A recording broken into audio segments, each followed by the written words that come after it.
For thousands of years, humanity has believed that the world around us is the ultimate reality. Mountains are mountains. The sky is the sky. We are born, we grow, and we die within a universe that exists independently of our perception. But what if that fundamental assumption is wrong? What if everything you have ever touched, loved, or feared, from the warmth of the morning sun to the memories of your childhood, is nothing more than data? What if the universe is not the final creation, but merely a program that is currently running? This is the core idea behind the simulation hypothesis, an idea once confined to science fiction, but now seriously discussed by physicists, philosophers, and artificial intelligence researchers. Does modern physics unintentionally expose the universe as a simulation? At the smallest scales of reality, space and time appear to be fragmented, not continuous. Particles behave more like probabilities than solid objects, and reality seems to decide its state only when observed. Is the universe truly fundamental, or is it being computed? If the world is simulated, what does that mean for us? Is consciousness simply a complex computation? Do we truly have free will, or are our choices predetermined by code? And if our reality is artificial, does life still have meaning?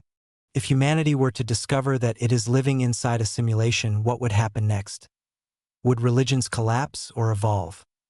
Would society fall into chaos, or would people finally feel free? And most importantly, would we dare to look behind the code? Part 1: A Science.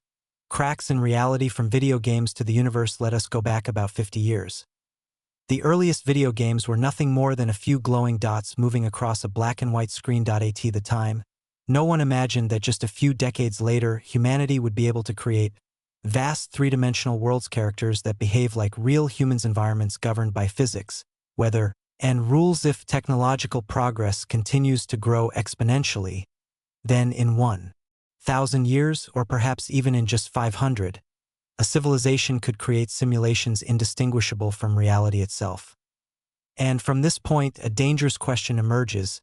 If such a thing is possible, why are we so certain that we are living in the base layer of reality? The famous three propositions philosopher Nick Bostrom proposed a well-known argument, often called the simulation trilemma. At least one of the following three statements must be true. Most intelligent civilizations destroy themselves before reaching the technological level required to create realistic simulations. Civilizations that do reach this level choose not to create simulations of their ancestors. The probability that we are currently living inside a simulation is extremely high. The disturbing implication is this: if propositions 1 and 2 are false, then proposition 3 becomes almost unavoidable. Modern physics and the resolution of the universe. One of the reasons the simulation hypothesis feels so compelling is quantum physics. At the smallest scales, reality is not continuous, it is discrete. Space and time themselves may be divided into incredibly tiny units, such as the Planck length and Planck time. This has led many to draw comparisons with pixels in an image, frames in a video, ticks in a game engine. Does the universe have a maximum resolution? If it does, then it begins to resemble a computational system more than an infinite analog reality. The speed of light, a hardware limit? In the universe, nothing can travel faster than the speed of light. Information itself is constrained by this limit. Why does this limit exist? In computer systems, every machine has a maximum bandwidth, a maximum processing speed. Some scientists have asked, purely as speculation, could the speed of light be the processing limit of the server running the universe? The observer effect: is reality rendered only when watched? In quantum mechanics, particles exist in superposition only when observed. Does the wave function collapse into a single state? This has led to an unsettling comparison with on-demand rendering in video games. The world is rendered in detail only when the player looks at it. Computational resources are conserved, of course. This is not proof, but it is a coincidence that many find deeply unsettling. Reality does not behave like something simple. It behaves like something calculated. Part 2: Philosophy. If reality is simulated, is meaning still real? What is reality? Philosophy has long questioned the nature of reality. Plato spoke of the allegory of the cave, where humans see only shadows of the truth, never reality itself.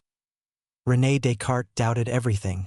arriving at a single certainty: I think, therefore I am. The simulation hypothesis is simply the technological version of these ancient doubts. The difference is this time we actually possess the technology that makes such doubt plausible. If we are data, are we real? A common question arises. If I am nothing more than data inside a computer, am I real?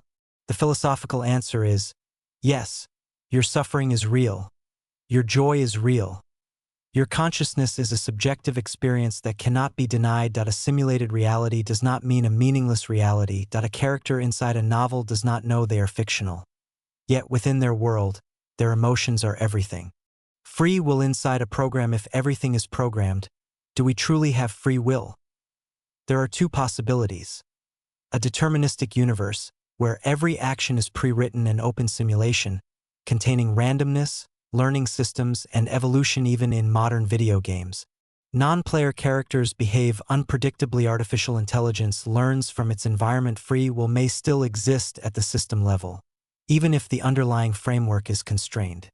Ethics in a simulated world. If we discovered that we live inside a simulation, how should we live? Should we act without restraint? Or should we live more responsibly than ever? One powerful argument stands out.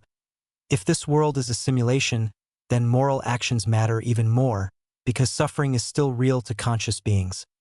Reality does not need to be fundamental to demand ethics. Are the creators God? The simulation hypothesis is often confused with religion. But the creators of a simulation would not necessarily be all-powerful. They might be biological beings, artificial intelligence, or a post-human civilization. This leads to a new kind of question. If such creators exist, do they have moral responsibility toward us? And if they do, what kind of responsibility is that? If meaning can exist inside a simulation, then the final question is no longer philosophical. It is existential. Part 3: The day the truth was discovered. A signal that does not belong to the universe. The year is 20XX. A group of physicists makes an unsettling discovery. They detect a strange mathematical pattern, repeating across every fundamental constant of nature. It cannot be explained by any existing theory. The pattern looks disturbingly familiar. It resembles data compression code. The forbidden experiment. An experiment is approved. An enormous amount of energy is focused into a single region of spacetime. The goal is simple: to observe how the universe responds. The result is not spacetime fractures, not like an explosion, but like a graphical error. Reality breaks the way software breaks. The message then it appears, not through electromagnetic waves, not through particles, not through any known medium, just a message. Point 1 sentence. The system is being observed. Humanity responds. The world changes overnight. Religions collapse, then re-emerge in new forms. Some people panic.